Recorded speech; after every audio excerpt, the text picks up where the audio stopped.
ஒரு அமைதி பேரணிக்கு வந்து அனுமதி கொடுக்கலாம். தமிழக அரசு தமிழ்நாடு முழுக்க கிராமங்கள் முதல் நகரங்கள் வரை 24 மணி நேரமும் டாஸ்மாக் கடைகளை திறந்து வைத்து எங்களுக்கு அரசு மூலமாக எந்த அறிவிப்பும் வரவில்லை. அப்படி இருக்கும்போது நாங்கள் அமைதி ஊர்வலம் வரும்போது அந்த அமைதி ஊர்வலத்துக்கு குந்தகம் விளைவிக்க வேண்டும் என்பதற்காகவே கேப்டன் வந்து அவர்களை ஒரு முதல்வராக ஆக்கியிருக்கணும். நம்ம தப்பு பண்ணிட்டேன். இன்னைக்கு வந்து மக்கள் மனதில் ஒரு முதல்வர் வாழ்றாருன்னா அது வந்து கேப்டன் அவர்களை மட்டும்தான் சாரும். தேமுதிகனா என்ன, தேமுதிகனா அமைதி, கேப்டனுடைய தொண்டர்கள் எப்படி அமைதி சீர்குலைச்சா என்ன நடக்கும்ன்றது இது எடுத்துக்காட்டாக தெரிஞ்சுக்கணும். அதை நாங்கள் வன்மையாக கண்டிக்கிறோம். தமிழ்நாடு அரசு எவ்வளவோ சலுகைகள் செஞ்சுருக்கு, எவ்வளவோ எல்லா கட்சிகளுக்கும் அதாவது ஒதுக்கி விட்ருக்காங்க. நாங்களும் அமைதியாக பேரணியாக வந்து நல்லபடியாக கேப்டனுங்கிற ஒரு பெரிய மாமனிதர்.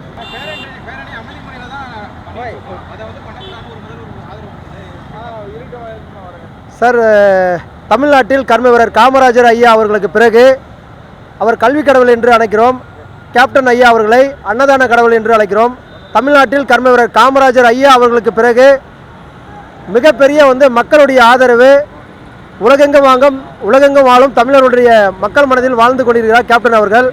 கேப்டன் அவர்கள் கற்றுக் கொடுத்தது மனித நேயமும் நேர்மையும். அந்த அவருடைய வழியில் நாங்கள் பயணிக்கும் நாங்கள் அனைவரும் அமைதி பேரணி. கேப்டன் என்றாலே எப்போதும் எந்த ஒரு பொதுமக்களுக்கு எந்த ஒரு இடையூறும் இல்லாமல் அமைதியாக இருக்க வேண்டும் என்று சொல்வார். தமிழ்நாட்டில் தேமுதிக போன்று எந்த ஒரு கட்சியும் அவர்களால் முடிந்த உதவியை யாரும் செய்வதில்லை. தமிழ்நாட்டில் தேமுதிக தான் முன்மாதிரியான கட்சி. அமைதிக்கு பெயர் என்றால் ஒரு தேமுதிக கட்சி என்று சொல்லுவாங்க. தேமுதிக கட்சிக்காரர் என்றால் அவங்க ஒரு நல்ல ஒரு மனிதாபிமானம், ஒரு நல்ல சிந்தனை இருக்குன்னு சொல்லுவாங்க. நாங்கள்லாம் வந்து கேப்டன் அவர்கள் வழியில் பயணிக்கிறோன்னா எங்களுடைய பிள்ளைகளை வந்து நல்ல தலைவர் வழியில் பயணிக்க வேண்டும். ஜாதி மத இனபேதமின்றி மனித நேயத்தையும் நேர்மையும் கற்றுக் கொடுத்த ஒரு கேப்டன் அவர்கள் உலகெங்கும் வாழும் தமிழர்கள் எங்கே பாதிக்கப்பட்டாலும் அங்கே வந்து முதல் குரல் கொடுப்பார். அது மட்டும் இல்லாமல் அங்கே தேவையான உதவிகளை செய்வார். அவருடைய இயன்றதை செய்வோம் இல்லாதவர்கள் என்ற தலைவருடைய வந்து கொள்கையின்படி அதை நாங்கள் அனைவரும் வந்து கடைபிடிக்கிறோம். இன்று தலைவர் வந்து இல்லாத மிகப்பெரிய வந்து எங்களுக்கு அவ்வளோ வந்து பார்த்தீங்கன்னா மன கஷ்டமாக இருக்குது. கேப்டன் வந்து ஒரு அமைதி பேரணிக்கு வந்து அனுமதி கொடுக்கலாம். தமிழக அரசு தமிழ்நாடு முழுக்க கிராமங்கள் முதல் நகரங்கள் வரை 24 மணி நேரமும் டாஸ்மாக் கடைகளை திறந்து வைத்து விற்று கொண்டிருக்கிறது. அதே போன்று தமிழ்நாடு முழுக்க போதைப் பொருட்கள் வந்து நடமாட்டம். அதை தடுக்க வந்து கையாளாக இந்த அரசு கேப்டன் அவர்களுடைய வந்து பேரணிக்கு அனுமதி மறுக்குதுன்னா இதை வன்மையாக கண்டிக்கிறோம். தமிழ்நாட்டில் இது வந்து தூக்கி எறியப்படக்கூடிய ஒரு ஆட்சி.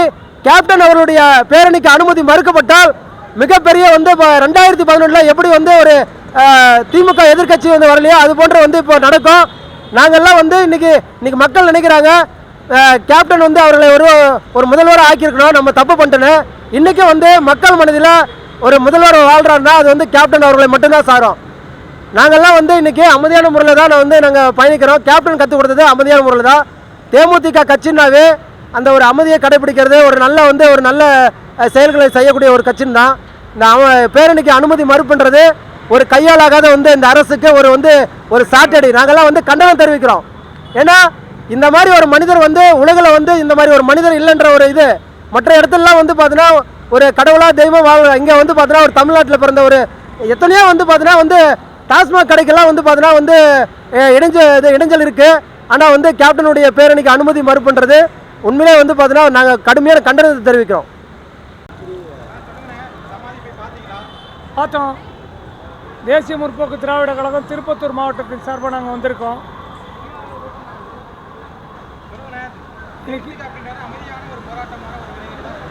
ஆமாம்,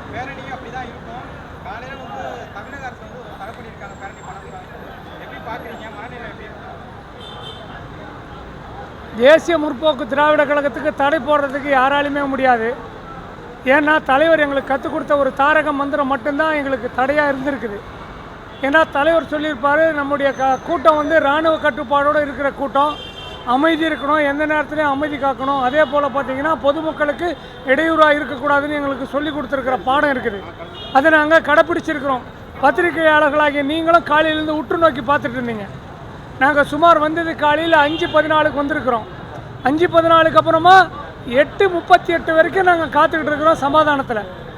8:39, 8:40, 8:41, 8:42, 8:43 அப்புறம் தான் நாங்கள் எங்களுடைய கோரிக்கையை முன்வச்சு கேட்குறோம். நாங்கள் இந்த மாதிரி நாங்கள் இந்த மாதிரி வந்து நாங்கள் அமைதியான ஊர்வலம் போகிறோம், எங்களுக்கு வந்து நீங்கள் மறுக்கக்கூடாதுன்னு சொல்லி ஒரு தவறான தகவல் கொடுக்குறாங்க. உங்களுக்கு வந்து அனுமதி கொடுக்கப்படலை, அதுவும் வந்து அம்பேத்கர் சிலைக்கு பக்கத்தில் கொடுக்கலங்கன்னு சொல்கிறாங்க. ஆனால் எங்களுக்கு எந்த விதமான தகவலும் எங்களுடைய தலைமைக்கு அறிவிக்கப்படவில்லை. எங்களுக்கு அரசு மூலமாக எந்த அறிவிப்பும் வரவில்லை. அப்படி இருக்கும்போது நாங்கள் அமைதி ஊர்வலம் வரும்போது அந்த அமைதி ஊர்வலத்துக்கு குந்தகம் விளைவிக்க வேண்டும் என்பதற்காகவே காவல்துறை வந்து எங்களை வந்து இந்த மாதிரி நீங்கள் இது போகக்கூடாது, தடை பண்ணிக்க, நீங்கள் கலைஞ்சி போங்கன்னு சொல்கிறாங்க. உங்களை பஸ்ஸில் ஏற்றி கைது பண்ணணும்னு சொல்கிறாங்க.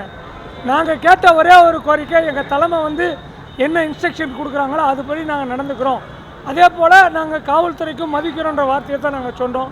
அதையும் மீறி இவங்க வந்து தவறான பாதைக்கு திசை திருப்புறார் போல் இந்த ஆர்ப்பாட்டத்தை கலைக்கணுங்கிற மாதிரி பண்ணாங்க அமைதி ஊர்வலத்தை.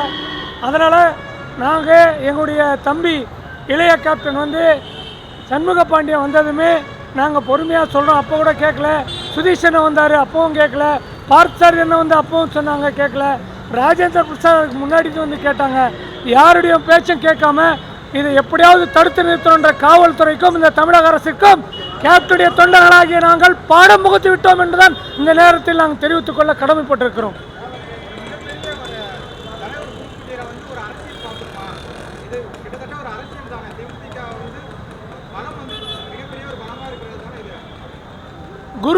குருவே அவங்க நினைக்காதவங்க, கடவுள் இல்லைன்றவங்க அது மாதிரி தான் செய்வாங்க.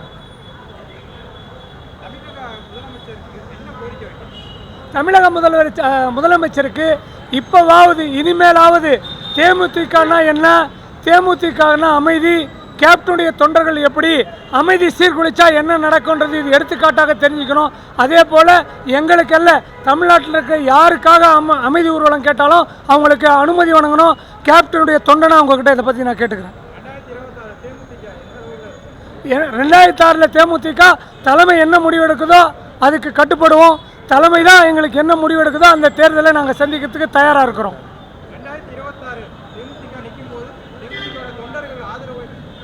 தேமுதிக எந்த பக்கம் நிற்குதோ அந்த பக்கம் தான் ஆட்சி அமைக்கும். கேப்டன் வாழ்க, கேப்டன் வாழ்க, வாழ்க, வாழ்க, வாழ்க. நன்றி, நன்றி. இன்று குரு பூஜையை முன்னிட்டு எங்களின் மாவட்ட கழக செயலாளர் திரு ஆர் பாரதிதாசன் அவர்கள் ஆணைக்கிணங்க, திரு மாவட்ட கழக பொருளாளர் அருமையன் வசந்த் பெரியசாமி அவர்கள் ஆணைக்கிணங்க இன்று நாங்கள் கேப்டனின் புகழஞ்சலிக்கு திருச்சி தெற்கு மாவட்டத்திலிருந்து வருகை தந்திருக்கிறோம். அனைவரும் இன்று எங்களின் கேப்டனின் நினைவஞ்சலியை செலுத்த எல்லாரும் வந்திருக்கிறோம். வேறு என்ன பேசுகிறாங்க?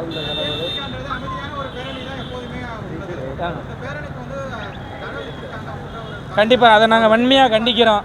தமிழ்நாடு அரசு எவ்வளவோ சலுகைகள் செஞ்சுருக்கு, எவ்வளவோ எல்லா கட்சிகளுக்கும் அதாவது ஒதுக்கி விட்ருக்காங்க. நாங்களும் அமைதியாக பேரணியாக வந்து நல்லபடியாக கேப்டனுங்கிற ஒரு பெரிய மாமனிதர், கடவுளுக்கு இணையானவர். அதனால் நாங்களும் வந்து அவருக்கு எங்களால் முடிஞ்சதை எங்களோட அஞ்சலியை வந்து நாங்கள் செலுத்திட்டு போகிறோம். இதை வந்து தமிழ்நாடு அரசு நாங்கள் வன்மையாக கண்டிக்கிறோம். இதுக்கு காலம் பதில் சொல்லும். நன்றி, வணக்கம். கண்டிப்பாக வெற்றி எங்களது கூட்டணி மகா வெற்றி கூட்டணியாக அமையும். அதில் எந்த ஒரு மாற்றமும் இல்லை. கண்டிப்பாக வருகிற சட்டமன்றம், நாங்கள் மணப்பாறை சட்டமன்ற தொகுதியை சேர்ந்தவங்க யார் கூட்டணியாவோ இல்லை நாங்கள் தனியாக நின்னாவோ யாருனாலும் எங்கள் வேட்பாளர் வெற்றி முகம் காட்டுவோம். தமிழக முதலமைச்சர்களுக்கு என்னதை சொல்கிறது, நானும் ஒரு கடை வச்சுருக்கேன், நானும் சாதாரண ஒரு விவசாயியை சேர்ந்தவன் தான். எல்லா கட்டணமும் முயற்சி, முட்டட்டையிலேருந்து ஆயிலேருந்து பாமாயிலேருந்து சாப்பிட்ற பொருள்லேருந்து மின் கட்டணத்துலேருந்து எல்லாமே விலை உயர்வு தாங்க. ஒரு பஸ் ஸ்டாண்டு கட்டினா அதை திறக்க மாட்டேங்கிறாங்க. சரியான நிழற்கூட இல்லை, ரோடு வசதி சரியில்லைங்க. ஏடிஎம்கே ஆட்சியில் கூட ஓரளவுக்கு நல்லா பண்ணாங்க. இப்போ டிஎம்கே ஆட்சியில் அதே மாதிரி இந்த கொலைகளும் அதிகமாகிருச்சு, கந்து வெட்டி பெருகி போச்சு.